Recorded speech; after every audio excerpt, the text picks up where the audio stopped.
How to cook pizza using the Ninja Woodfire electric smoker and pizza oven. Now, if you've just got one of these, I'm going to show you dead quick and easy how you can knock pizzas out like a pro at home. So let's jump straight into it. One Pizza 2 ready, cooking and unboxing videos. Welcome back to the channel, everybody. Thanks for joining me, and make sure you're hitting that subscribe notification so you don't miss another video coming up in the future. Now, you may remember last week I unboxed this rather snazzy bit of kit from Ninja. It's their electric smoker, but it also doubles up as a pizza oven as well, amongst a few other things. Go on there, head over to that video and you'll be able to see what it can do. However, today's video is purely about using this to cook pizzas at home. I'm in my outside studio, so this does say it can only be used outside. I've got the doors open. I'm just going to have it on the bench here and we're going to see how it gets on. So first thing I'm going to do is I'm going to turn this on. I'm going to set it up, and while that's preheating, I'll then move the camera in, show you making the pizza and cooking it, and hopefully a bit of tasting. So first things first is I'm going to go round to pizza, and we've got artisan at 370. That's really hot. I'm going to go with thin, and that's at 290. Now that's still raging hot compared to your home oven. Probably tops out about 220. So we're going to get the stone nice and high. We'll get a little temperature reading of the stone as well, and before we start cooking, just to make sure it's where it needs to be at. And we'll see how it turns out using their thin and crispy setting. We're not going to change any of the other settings, we're just going to use the thin and crispy setting, and we're going to go from there. So what we're going to do, we're going to press start, and this is going to preheat and it's going to get it up to temperature. So I'm going to slide this over and then set up for doing the pizzas. What I'm going to do is going to take a bit of flour, just dust it onto my surface that I'm going to work this, and then I'm going to go and take a piece of dough. I'm going to put it straight into the flour. I'm just going to dust it, but you see how I'm not pressing a load of flour in. Then, using sort of the V shape, typical V shape, I'm going to press this out. And the idea is you want to be leaving as many air bubbles as you can that's been created whilst this dough's been made.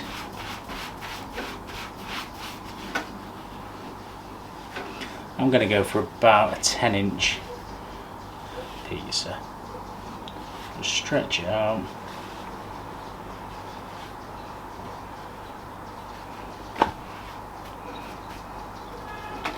Like so.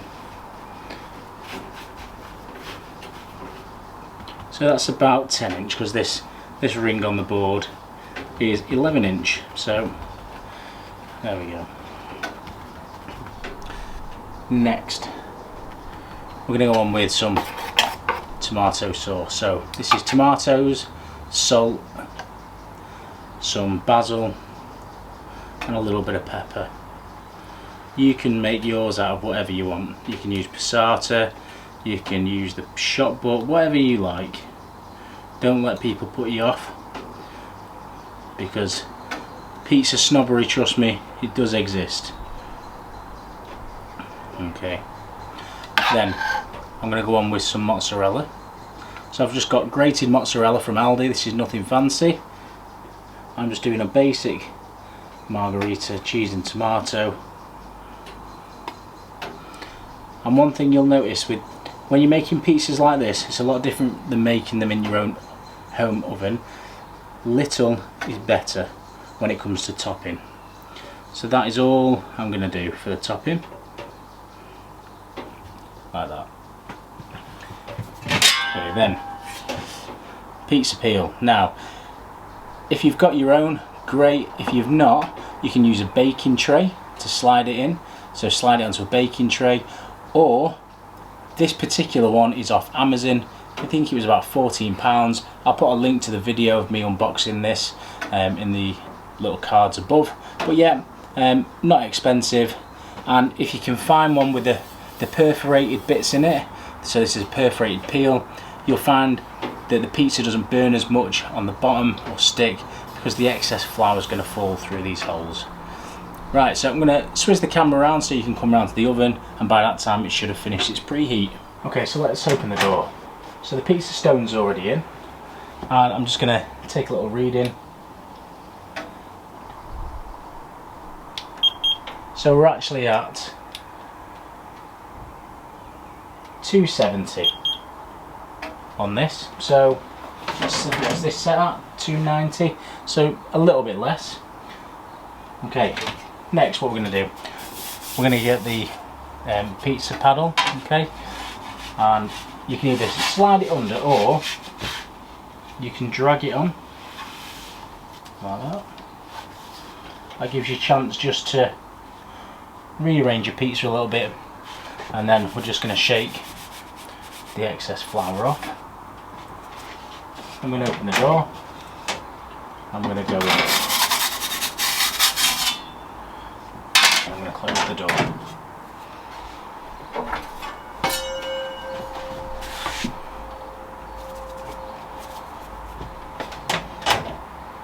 Starting to cook. Looking good. I like the fact that it's got the timer on, so you know how long it's been in there as well. Also like the fact that the door's on. It'd be nice if this was a piece of glass so you could see the pizza inside cooking.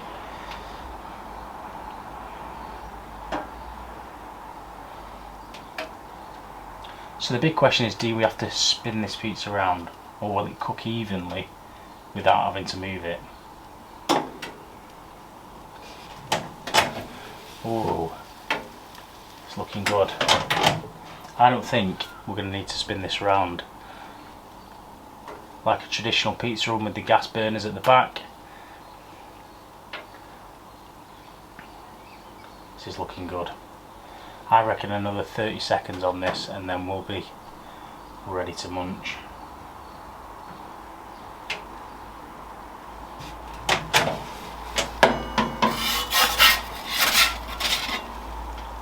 Oh, look at that. That looks absolutely delicious. I am just going to pop it back in just for a touch longer, just because I want to see if we can get a bit of leopard marking maybe on the crust. Right, and it's just, we're just getting a little bit of browning on the crust there, but overall nice. I'd say the base overall, this is the very first pizza, don't forget that this is done. I think as you cook pizzas in this, they're going to get better because you're going to get more heat in the stone. Okay, it says get food.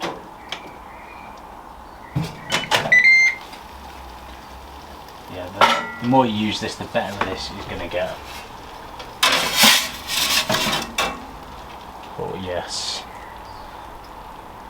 look at that. Right, okay, so the test is always in the flavour.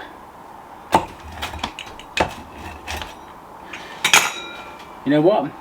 Decent air pocket in the crust there.